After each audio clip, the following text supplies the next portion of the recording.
Hello, everyone, and welcome back to the channel.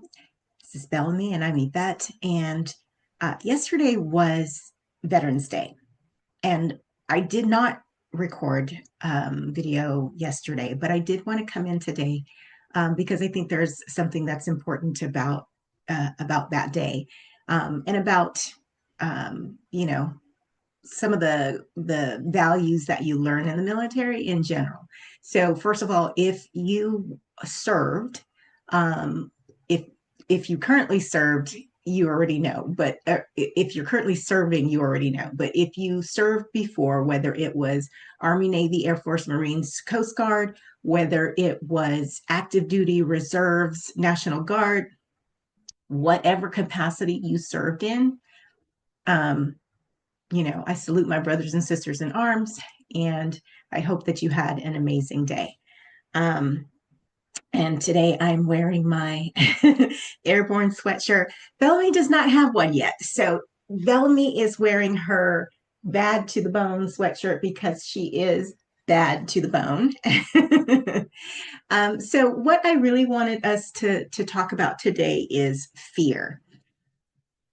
Fear can be incapacitating. Fear can really stop you, paralyze you, stop you from doing things. And from the title of this video, the Acrophobic Paratrooper, you would think that's something that would stop you. Like if you're afraid of heights, how are you also a paratrooper? And I'm going to tell you how. So when I went to airborne school, I already knew I was terrified of heights. I had been terrified of heights my entire life. I went up the pyramids in Mexico, which apparently you can't do that anymore. But back then you could. And both times I had to have somebody help me down because I was afraid. It was very high. So when I went to airborne school, first of all, I had other people there with me who were encouraging and were, telling me, don't stop, keep going, it's going to be okay, and all of that. But I wanted to tell you about a specific part of airborne school. And that was, we were supposed to do a night jump. And we waited and we waited and we waited, but apparently the Air Force wanted to go home and they took the plane. So we could not do our night jump. And our night jump was, full equipment. And we had to do our jump the next day. So they, piled us back into the cattle cars and they took us back to the base. And it's currently called Fort Moore, but it's in Georgia. And, the humidity, California girl here, the humidity was already kicking my butt. It's the middle of the summer.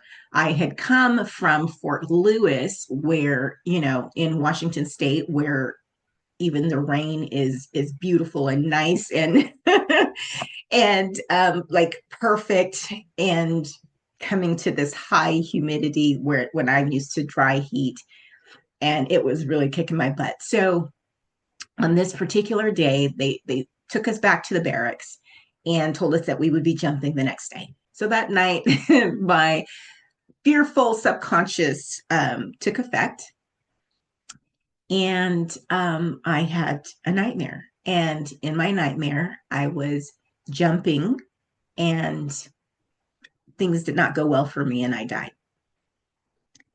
And so the next day, when it was actually time for us to jump, I was terrified. And let me just say that, as I was getting on the plane, the way that they did it back then, and of course, this was a million years ago, so they may have changed the process, but the way that they did it back then was they would count you onto the plane in groups of 8. So 1, 2, 3, it's an 8-man 8-man pass. And so there was only time for 8 people to jump from the plane, and then the plane would have to turn around to do another pass over the drop zone. And so as they were counting me on, one of the black hats took it upon himself to try and help me get over my fear. And so no matter what number I was counted onto the plane, he would take me from that number and make me number one so that I was the first person in that 8-man pass. And so now I've just had a nightmare where I die jumping. And we're in the plane and we are headed to the drop zone. And I have to say an awesome thank you to all of the people that I was in my class at Airborne School, because the guys would tell me dirty jokes on the way to the drop zone to try and, make me laugh and get me to calm down so I would be ready to jump. But on this particular day, that was not working. I was absolutely terrified. I mean, I don't know that I've ever been that scared in my life. And so we get to the drop zone and they tell us to, stand. We have to hook our cord. And then there's a saying that goes, stand up, hook up, shuffle to the door. That's exactly what you do, right? So I stood up, I hooked up, I shuffled to the door, and you're holding on to your static line while you're doing your little shuffle. And then there's a sergeant that is standing there who's going to tell you to hand off your static line. And so when he told me that, I couldn't. I was terrified, pillar terrified. And so he kind of, gave me a look, and then he told me he said it again for me to hand off my static line, and I couldn't. So he grabbed it from my hand. And then they told me to, I got to the door, and this jump was not out of a 130, which is, back then we jumped out of the C-130 and the C-141. And so the 141 is a different jump than the C-130. The C-130, you put both hands on the outside of the plane. When they slap you on the butt and tell you to go, you launch yourself out because there's a wall of wind that you need to break. And you need to get to the other side of that wall of wind. So you have to jump up 12 inches and out. I think it's 36 inches. Again, long time ago and MS memory. But you have to break that wall of wind, otherwise you'll be hitting the side of the plane. And, we heard what that sounded like. Right before my pass, a friend of mine from Washington, we flew over together. She was the 8th man on her pass, and I'm the 1st man on my pass. And she did not hand her static line off all the way. And so the last thing I saw before it was my turn to jump, me who had just had a nightmare about dying and am already terrified, was the static line wrapping around her neck as she went out the door. Okay, so jumping out of a 141, the 141 is different than the C-130. The 141, you don't push or anything. It's a jet, right? So you just step off into nothingness when they smack you on the butt and tell you to go.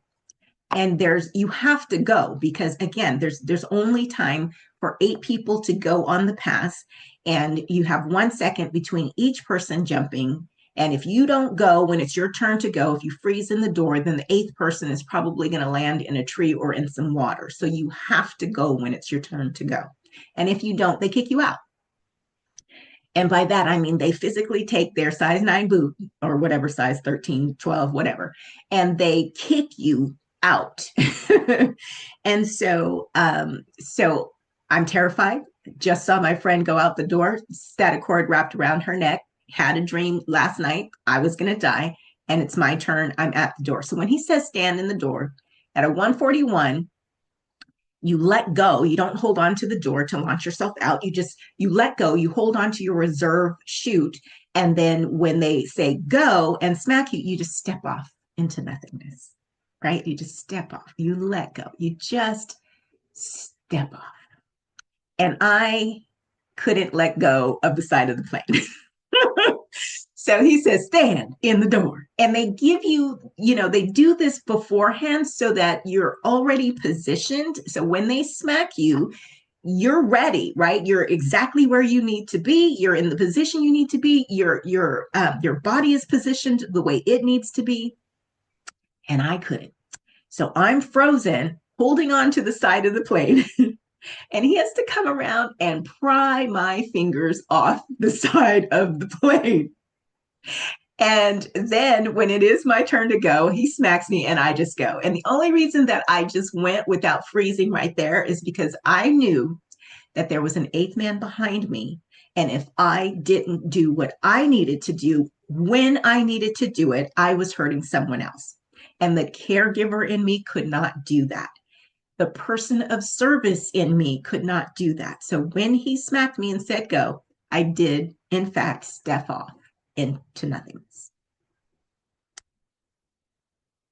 When we are faced with things that make us freeze up, that paralyze us, that terrify us, or some of the other emotions that we feel when we are discouraged, when we feel betrayed, when we feel like we can't go on, sometimes we have to just let go and step off into nothingness.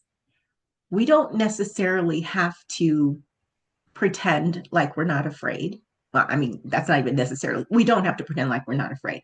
I don't even want to stand on a chair inside my house. I will if I have to, but in general, I wait until my son or somebody else comes over who's not afraid to stand on the chair or step on a ladder or whatever, and they can do it, right? But the bottom line is, if it absolutely has to be done, there's no one else to do it, then I will do it. I will be afraid the whole time, but I will do it. I faced my fears when I went to Airborne School. And from doing that, I know that regardless of what the situation is, and regardless of how high it is, if it is absolutely necessary for me to do it, if somebody is relying on me to do this thing, if somebody's life and well-being depends on me to do it, I can do it. I can do it. Now, if it's just to reach up into a cabinet that's high and grab some cups, you can either do it yourself or figure out a way to drink without the cup. But if it's actually important, if it actually needs to be done, then I can face my fears to get it done. And so right now, while we are feeling a little bit of turmoil, while we may be afraid of things, I want you to close your eyes. I want you to let go and step off into nothingness, knowing that you can do this. It does not mean that you're not afraid. It does not mean that you stay paralyzed in fear. When it is time to step forward, step forward. And until then, rest in the knowledge that you are going to be okay. That every time you have this fear, you will face it. Some people will conquer it. Some people will face it to the point where they will never fear it again. I'm not that person. I'm not that person. But I can do what needs to be done, no matter how high I have to go, when it's necessary, when my life depends on it, and when the lives of somebody I love depend on it. So, soldier on. Again, I hope that if you served, you had a great Veterans Day. If you didn't, and this message is something that you needed to hear, I hope it resonates, and I hope that you get the nuggets from it. If you are not already subscribed, please make sure you subscribe, like the video. That will help with the algorithm. And don't forget to hit the bell because that will alert you when I am posting a new video, or if I'm going live, which I am going to have some lives coming up next month. But thank you for watching, and I hope you enjoyed it. And also leave me comments below. This is a new channel. I am just getting started with this. And so I would love your feedback. What did you like about it? What did you not like about it? What can I do to improve? Thank you and have an amazing day.